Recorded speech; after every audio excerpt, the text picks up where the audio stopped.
মকর সংক্রান্তিতে লোকে লোকারণ্য হয়ে উঠল বরখোলার ছোট রামপুর বাগানের ঐতিহ্যবাহী সন্ন্যাসী টিলা। বিভিন্ন লৌকিক ঘটনায় বিজড়িত এই টিলায় রয়েছে শিব বাবার মন্দির। মকর সংক্রান্তির দিনে পুজো দিতে লক্ষাধিক লোকের সমাগম হয়েছে এই পবিত্র টিলায়। এতদিন এই তীর্থস্থান সন্ন্যাসী টিলা প্রচারের আলোয় না আসলেও আজও গণ আওয়াজের টিম পৌঁছান টিলার ওপরের মন্দির পর্যন্ত। সেখানে রয়েছে কমিটির কার্যালয়। পুরোটাই তত্ত্বাবধান করছেন বাগান কর্তৃপক্ষ। দর্শনার্থীদের টিলার ওপরে শিববাগান মন্দির পর্যন্ত পৌঁছার জন্য সিঁড়ি তৈরি করে দেওয়া হয়েছে। এক কথায় বরাক উপত্যকার তীর্থভূমি ভুবন পাহাড়ের মতো আরও একটি তীর্থভূমি হল বরখোলার ছোট রামপুরের এই সন্ন্যাসী টিলা। সন্ন্যাসী টিলা কেন একটি পবিত্র তীর্থভূমি, এমনকি অলৌকিক ঘটনা জড়িয়ে রয়েছে এই সন্ন্যাসী টিলার সঙ্গে, শুনে নেওয়া যাক পরিচালন কমিটির সদস্যদের কাছ থেকে।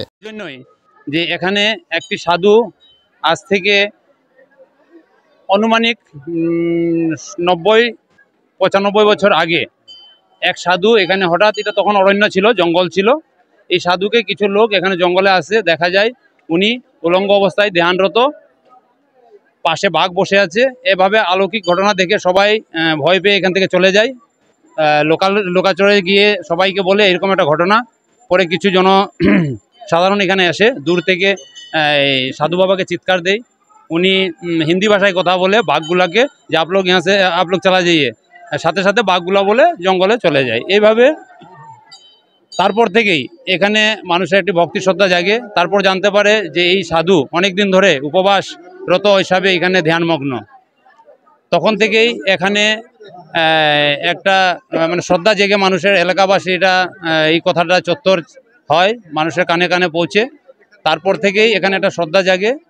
তো সঠিক পূজার কথা এখানে বলা অসম্ভব, কেন বিগত অনেক দিন ধরেই প্রাচীনকালের এইখানে পূজা পাঠ চলতো। পরবর্তীতে আমাদের পূর্বের যারা কমিটি ছিলেন ওনাদের উদ্যোগে, যারা ওনাদের ভক্তাশ্রদ্ধি সহকারে ওনারা এই মেলাটাকে এখানে করেন। তো মেলা কমপক্ষে এখানে 55 বছর ধরে আমাদের এই মেলাটা চলছে। তো প্রথমে মেলাটা ছোট ছিল, এখন ধীরে ধীরে এটা রূপ বড় নিচ্ছে।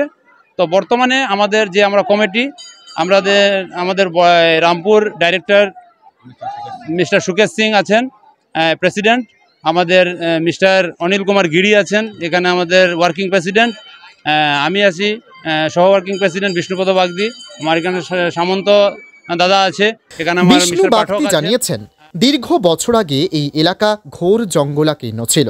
সেই সময় এখানে এক ব্যক্তি সম্পূর্ণ উলঙ্গ অবস্থায় ধ্যানমগ্ন ছিলেন এবং তার পাশে ছিল বাঘ। যারা এই দৃশ্য দেখেছে তারা ভয়ে পালিয়ে যায় এবং পরে দলবদ্ধভাবে আসে।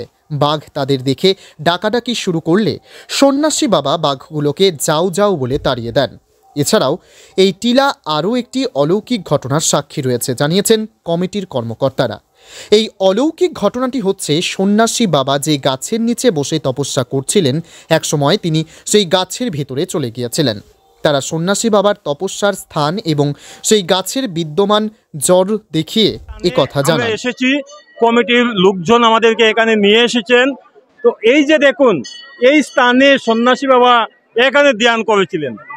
আর ধ্যান অবস্থায় উনি এই বৃক্ষ, যে বৃক্ষের জড় দেখা যাচ্ছে, সেই বৃক্ষর ভিতরে প্রবেশ করেছিলেন। হ্যাঁ, আশপাশের লোকজন এসে, আমরা কমিটির লোকদের কাছ থেকে জানতে পারলাম যে আশপাশের লোকজন এখানে যখন এসছিলেন তখন আওয়াজ শুনতে পেলেন, এই বৃক্ষের ভিতর থেকে একটা আওয়াজ আসছে। সেই আওয়াজ পেয়ে তারা জানতে পারলেন যে এখানে সন্ন্যাসী বাবা রয়েছেন এবং তিনি জীবিত অবস্থায় ছিলেন বৃক্ষের ভিতরে। পরবর্তীতে তিনি এখানেই দেহত্যাগ করেন এবং মন্দিরের পাশেই তার সমাধিস্থল রয়েছে। ছোট রামপুর চা বাগানে সন্ন্যাসী বাবার পূজা আয়োজন করা হইয়াছে। এই পূজাটি অনেক দিন যাবৎ চলে আসছে এবং আজকের দিনে বাৎসরিক অনুষ্ঠান হয়। ওই অনুষ্ঠানটিতে প্রচুর মেলা হয় এবং অনেক হাজার হাজার শরণার্থীদের এখানে আগমন হয় এবং সবার এখানে ইচ্ছা পূরণ হয় বলে জানা যায়। আর এখানকার ইতিহাসে আছে যে আগে একজন পূর্ণ সন্ন্যাসী বাবা ছিলেন, যিনি ওখানে শিবের তপস্যা করতেন এবং এরপর ওনার ওখানে স্বর্গলোক গমন হয় এবং সেই বছর পর থেকে ওখানে সন্ন্যাসী বাবার পূজা আরম্ভ হয় এবং ওখানে শিব বাবার পূজা হয়। আর সব দর্শনাভিলাষীরা প্রত্যেক বছর খুব সুন্দরভাবে এখানে পূজা অর্চনা করা হয়। আর দিন পর দিন ওখানে লোকের আগমন বাড়তে আছে। প্রায় বছরে অনেক লোকরা বিভিন্ন স্থান থেকে এখানে আসেন এবং পূজা অর্চনা করেন। আর শেষে আমি সবাইকে আমি বুরাকবাসীকে আমার আন্তরিক শুভেচ্ছা জ্ঞাপন করছি। আজকে নিউজ ডেস্ক গণ আওয়াজ। আপনি কি অল্প খরচে বিজ্ঞাপন দিতে চান?